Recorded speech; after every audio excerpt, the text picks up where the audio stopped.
Hello, class. I'm going to just do a kind of a quick overview of the LeBron James case, building a Hollywood empire, just because I want to make sure that you understand kind of the primary crux of the case. So both the discussion, the quiz, and the questions are designed to make sure that you did get the content that I want you to know. But I want to just talk about a few things to make sure that you're understanding it as we transition from reading the case into the group proposal work that we're going to be doing in the coming week. So when I think about the LeBron James case, I think one of the questions that I was asking you was, what is the key problem, or what is the problem statement? Really, this case kind of leaves you in a place where you're not necessarily sure what the problem is. And so I think it presents us with a sort of what's next scenario. And I think that's an acceptable way to kind of think about this case. So the case isn't really leaving you with an issue, it's really saying, does it make sense for LeBron, Spring Hill, and Uninterrupted to continue their relationship with Time Warner and the Time Warner products? You can disagree with me, but that's kind of where I think that the case sort of leaves you. I think it's important to note that there's several pages in the case that talk about the business of basketball. So why are they talking about the business of basketball? Why is that business of basketball so essential? Something specific that's discussed is the length of an NBA career. And the length of that NBA career, I think in the case it says 4 years. So on average, I think an NBA career is 4 to 7 years. That matters because really thinking about how long LeBron James has been in the league and how long his career has been, and then how athletes sometimes need to transition out of the professional leagues and into some other type of business. So it does kind of create that understanding of why this particular scenario of LeBron getting involved with his some of the other branches of his business acumen is really essential. I want you to think about where NBA fans consume their NBA product.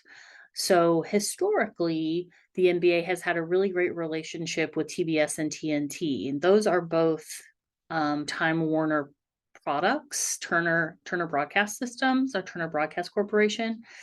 So when I ask the question about why does the NBA let Turner manage their digital assets? So the NBA allows them to do that because they have the capacity and they have the knowledge and the know-how, and that's not the NBA's skill set.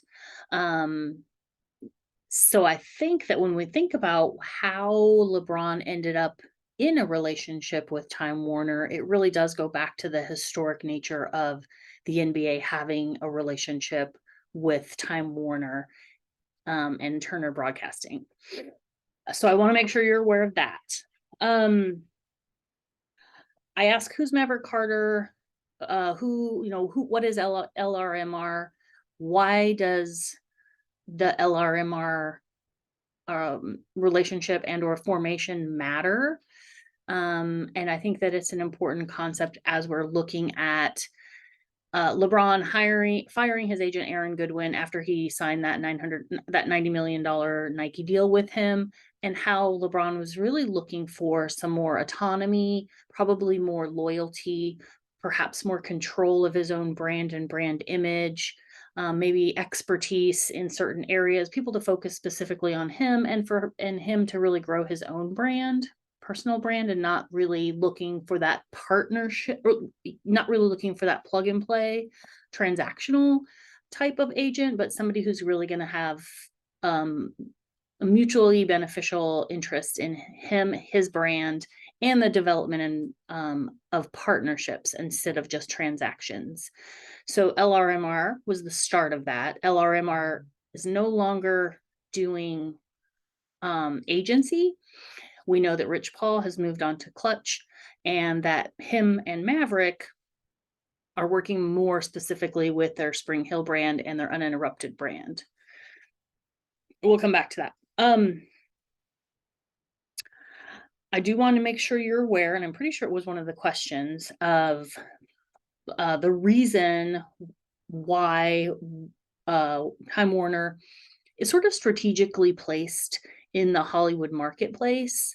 So we know that the large entertainment conglomerates that are discussed in this case are 21st Century Fox, NBC Universal, and the Walt Disney Company. So those specific Hollywood dominating forces are quite a bit different than Time Warner, even though Time Warner is in the top 4. So it's those 3 and then Time Warner in the top 4. The thing about Time Warner is that they didn't own a major broadcast network such as ABC, CBS, NBC, and really did allow them to differentiate themselves from those other big 3 in the industry. Time Warner, the case talks about 3 very distinct parts of the Time Warner properties. So HBO home box office, which is subscription video on demand. We know that at the time of the case, there was 134 million subscribers, and it was the most watched VS or SVOD in the US. And we also know now that they have their streaming platform, which is HBO Max. It's not included in the case, but based on our proposals, I want you to kind of think about what are the other products that are out there now that are available for consumers. In addition to HBO, they also had Turner. Turner is more of a traditional kind of cable content provider. So they have TNT, TBS, Cartoon Network, Turner Sports, and then of course Bleacher Report. Bleacher Report is an offshoot of some of the other Turner Entertainment products. And finally, Warner Brothers. Warner Brothers is a little bit more of the sort of traditional studio where film and television production would happen. So those are important to note, because if I ask, if I'm going to create a documentary, what of those 3 platforms that Time Warner has does the documentary make the most sense being broadcast on to get to the fans? Depending on what the documentary was about, it might depend on where it was, but most likely you're probably going to see a documentary on HBO or HBO Max. I asked you to note the difference between first look contract and more of an exclusive contract. First look meaning that the studio has the option to say yes or no on the particular film and or television, mostly film, but on television, they have the right for first refusal, and they also have a right to kind of suggest that it be revised and will help with that. The exclusivity deals, of course, are that you can't take your ideas anywhere else. They have to stay here, and they're staying with Time Warner. So what is the benefit of a first look? What is the benefit of an exclusive? And how does that really make sense as it relates to why LeBron and Maverick would commit to that? So I think that that's an important question. Why they would want to sign this deal with Time Warner to be able to present first looks or present exclusive ideas. And when you think about it from the big picture perspective, Time Warner has a lot of resources, and they are willing to support with their resources and financially to support a lot of these ideas that LeBron and Maverick already had come up with. So Spring Hill had already done several things, and Time Warner said, we like what you're doing and we want to support what you're doing. And I think that created a real symbiotic relationship for them to both be equally as successful. Okay. Let's see, what else do I want to make sure you're aware of? What are the very specific elements of LeBron's properties, his media properties? So LRMR was the first one, which started as an agency and now is marketing. The Robot Company, which specifically focuses on marketing strategy. So they sell to other companies strategic marketing plans. Those 2 are kind of out of the media realm now. We then have Spring Hill, which we know is his entertainment property, and Uninterrupted, which was the platform designed to ultimately create that communication between himself and his fans. So the direct line, kind of eliminating the middleman between athlete and fan. And I think that that's one of the reasons that Time Warner was really interested in Uninterrupted, and how Uninterrupted has ended up on Bleacher Report, and also how and why Uninterrupted has received such lucrative financial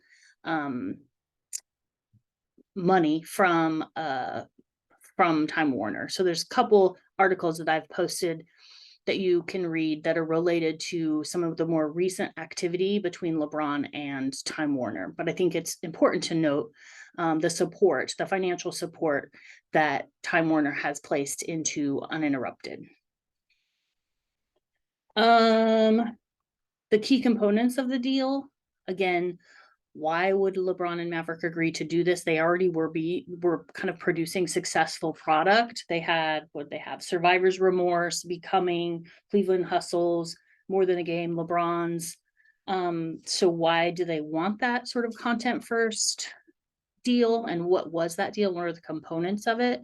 Important to note that it was a 3-year deal from 15 to 18, that it did involve First Look, that it did involve exclusivity, but it also involved access to the Warner Brothers studios. I think it was called Warner Brothers Village.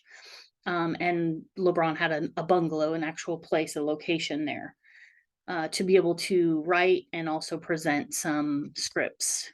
If you remember from the case, they talked about how Time Warner typically sees 80 to 90 ideas a year, 10 to 12 become a series of those. They make some pilots, and after 3 years, if one of those pilots is successful, it's usually, I think it said 2 to 3 pilots are successful, meaning that they run longer than a year, so 2 to 3 years. So I think that those are important things to note as well. Let me just make sure I'm not forgetting anything essential here as we are transitioning into our proposal. So what I'm going to be asking you to do is think about the other thing, the type of athlete that Uninterrupted sort of recruits or promotes or wants to have on their platform. So an athlete that fits both LeBron's brand and also sort of has a specific voice, a specific tone, somebody that's very authentic, unfiltered, offering deep insight. I think that that's really important to LeBron and Maverick, and I think it's important that they kind of stay true to that brand, and Time Warner is willing to support that. So should the partnership be renewed, or should there be other aspects to the partnership? Are there certain aspects of the partnership that LeBron and Maverick might be looking for as they progress into the future? What I'm going to be asking you to look at is this idea of creating pitching a new idea to LeBron, Maverick, and Time Warner. So I want you to come up with some kind of content idea. For example, it could be a docu-series, it could be a new video game, it can be an app, it can be something like The Wall, which was a game show. It could be a cartoon similar to, I think, LeBron's and the Cleveland Hustles was a cartoon. And then what you're going to be doing is kind of pitching that idea and talking about why this idea makes sense and how this idea is very beneficial both to Spring Hill, the Spring Hill product, to the Spring Hill brand, and also how it's really beneficial to Time Warner, and then where you see it fitting on the Time Warner platform of products, or how this might help elevate and or innovate some of the things that are currently going on based on the articles that you're reading related to Spring Hill, Uninterrupted, and Time Warner's current relationship. 2020, I think that there's 2 articles, I think, from 2020 and then an article from 2022.